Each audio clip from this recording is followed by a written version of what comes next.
자, 다섯 번째 주제 해보도록 하겠습니다.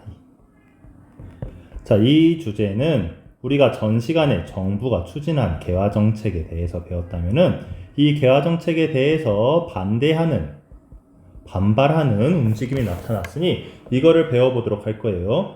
일단은 첫 번째는 양반 유생들에 의해서 주도되었던 어떤 개화정책 반대 운동이 있습니다. 이들의 운동을 크게 통틀어서 위정척사 운동 혹은 위정척사 사상이라고 하는데, 자, 이 위정척사 사상은 뭐냐? 이 양반 유생들이 중심이 되어가지고 전개한, 가지고 있던 사상 및 운동을 말하는데, 자, 이들은 성리학, 유교예요. 성리학의 화이론이라고 하는 사상에 근거한 애들이었어요. 이건 뭐냐? 세상의 중심은 중국이고 그 밖에 다른 애들은 뭐 오랑캐다. 서양 애들, 그 일본 애들도 다 오랑캐다. 이런 관념이었어요. 거기에 기반을 해가지고 위, 지키다, 정, 바른 것을 지키고 척, 배척하다, 사악한 것을 배척하자. 바른 것 지키고 사악한 것 배척하자. 사악한 것은 서양, 일본 놈들. 바른 것은 성리학, 중국 중심의 국제질서 이런 거겠죠. 그래서 이런 운동을 펼쳐나갔으니 이 양반 유생들이 특히 영남 지역에, 저쪽 경상도 지역에 양반 유생들이 여러 명이, 만 명이나 되는 사람, 그냥 여러 명이나 되는 사람들이 집단 상소를 올리면서 정부의 개화 정책을 비판합니다. 그래서 악플을 달았다라고 생각하면 돼요. 자, 특히 여기에는 조선 정부가 수신사를 통해서 입수했던 책, 조선 책략 내용 뭐였는지 기억하는 사람, 러시아를 막기 위해서 미국, 중국, 일본과 친해져야 된다. 이런 거였죠. 이 조선 책략을 배포한 거에 대해서 굉장히 반발감을 가지고 영남 만인소를 통해서 집단 상소 올린 거예요. 근데 이거는 고종이 정부가 막 탄압을 하면서 사그라들어요. 주도자 잡아가지고 목 자르고 하니까 이제 깨갱 해가지고 조금씩 사그라들지만 이 위정척사 운동 이후에도 항일, 일본에 저항하는 의병 운동으로 이어졌다. 마냥 국제 정세에 어두웠다 이런 게 아니라 일본과 서양 애들의 어떤 그런 침략적인 면모를 간파했다라고 하는 그런 긍정적인 면모도 있었습니다. 그래서 나중에는 이 외세에 맞서서 우리나라를 지키려고 하는 그런 운동으로도 이어졌다라고 인식하면 돼요.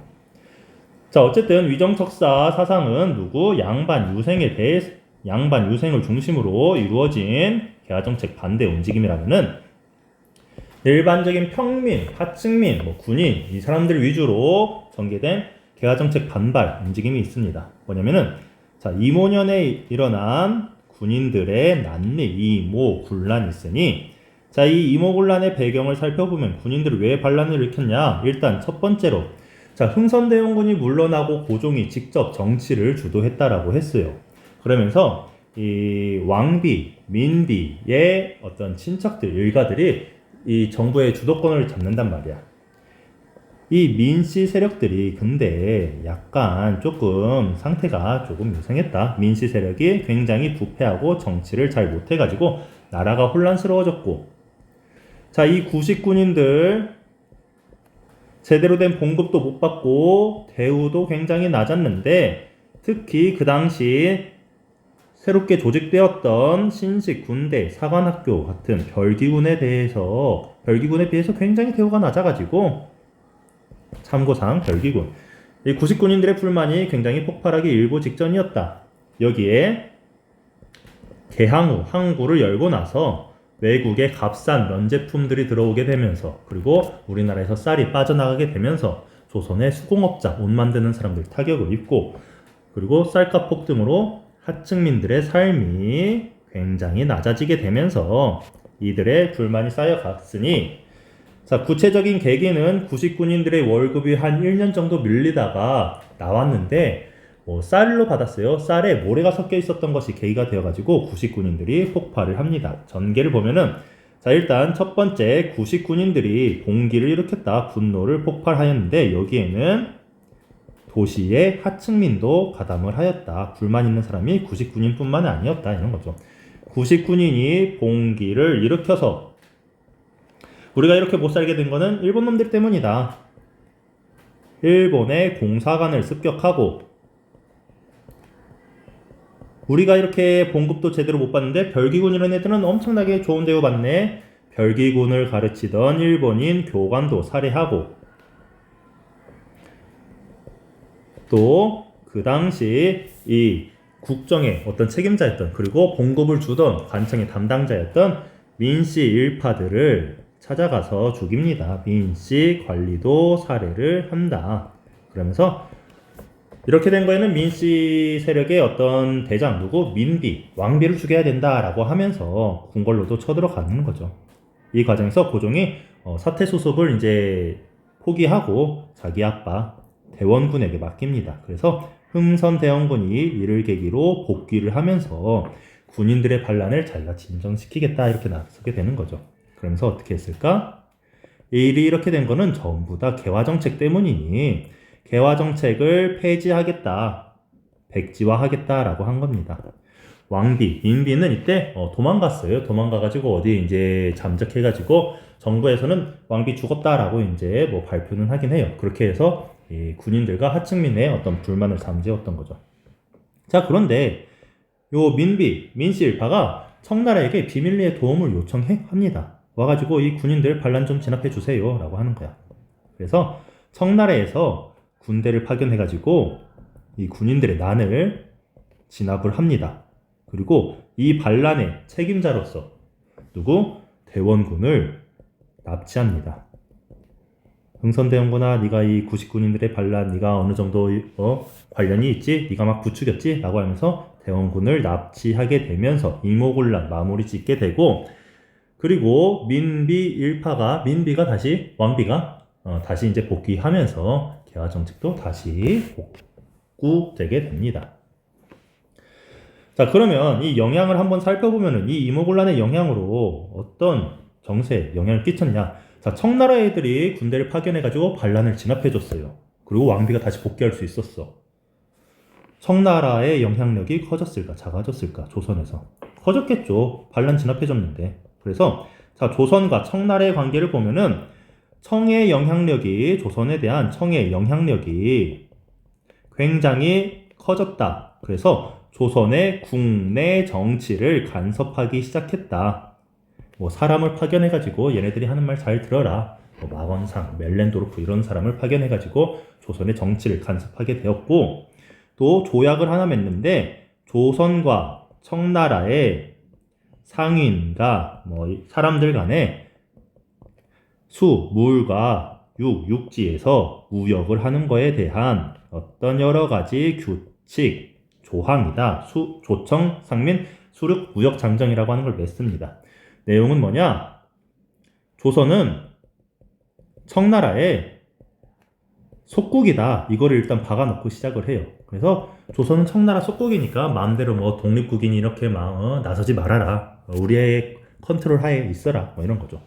그리고 청나라 상인은, 자, 우리 그 전까지 외국 상인들은 거류지라고 하는 개항장 근처에서만 머물면서 거기서 무역을 할 수 있었다라고 했는데, 이 조청상민 수륙 무역 장정으로 인해서 청나라 상인은 거류지를 벗어나서, 항구를 벗어나서 저 안쪽 내륙으로까지 진출을 할 수 있게 되었습니다.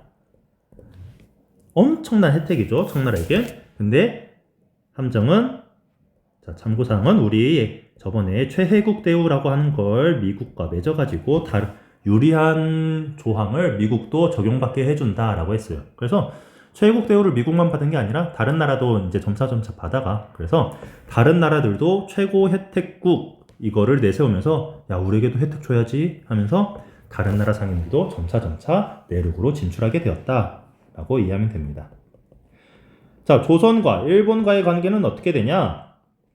자, 제물포 조약을 맺어가지고 이모군란 과정에서 일본인들이 피해를 입고 죽고 공사관이 불타가지고, 자, 그에 대한 배상금을 물어내라. 배상금을 지불하고, 또 앞으로 또 비슷한 일이 생길지도 모르니까 공사관 경비를 해야 된다. 일본군이 공사관 경비를 위해서 주둔하겠다라고 합니다. 이렇게 조약이 맺어지고, 자, 한편 이 조선에서는 한 칸 띄고 할게요. 조선에서는 자 이렇게 이모군란을 진압하고 이 개화 정책에 반대하던 세력들을 어떻게든 뭐 청의 도움을 받아서든 뭐 진압을 했으니까 야 이렇게 된 거에는 우리가 개화 정책을 너무 안일하게 했어. 그리고 이거를 국민들에게 조금 더 알려야겠어 이런 생각을 하게 돼요. 그래서 정부의 강력한 개화 정책 추진 의지를 표방하기 위해서 대원군이 세웠던 척화비를 전부 철거하고 방문국이라고 하는 거를 세워가지고 신문을 발간해서 정부의 개화 정책을 홍보하는 어떤 신문을 발간합니다. 그래서 백성들이 개화 정책 잘 알면은 뭐 이렇게 불만 안 가질 거야 막 이러면서 또 그 이후에도 여러 나라들과 수교 조약을 맺어갔으니 이러한 차원에서 조선은 일본과도 다시 한번 조약을 맺으면서 그 전에 맺었던 강화도 조약과 그 이후 조약들의 불평등한 내용들을 조금씩 수정해요. 그거를 조선과 일본 사이에 통상 무역에 관한 여러 가지 규칙과 조항들이라고 하는 조일 통상장정이라고 하는 걸 맺어서 그전에는 일본 상품에 대해서 관세가 없었다면 관세, 세금 매기겠다라고 하고 그전에는 일본으로부터 조선의 쌀이 무제한으로 유출되는 걸 바라만 보게 되었는데 방공령, 곡식의 유출을 방지하는 명령을 내릴 수 있도록 하겠다라고 하는 걸 해가지고 쌀의 무제한 유출을 막으려고 했습니다. 좋은 거죠. 여기까지 보면 좋은데 함정이 또 하나 있어요. 다른 거. 일본도 대신에 최혜국 대우를 해줄게. 그래서 다른 나라와 맺은 것 중에 유리한 조항 있으면 좋은 조항 있으면 너희들도 줄게. 이렇게 됩니다. 그래서 일본은 최혜국 대우하는 대신에 관세를 부과하고 곡식 유출을 방지하겠다. 이렇게 됩니다. 자, 그래서 이번 수업 여기까지 하도록 하겠습니다.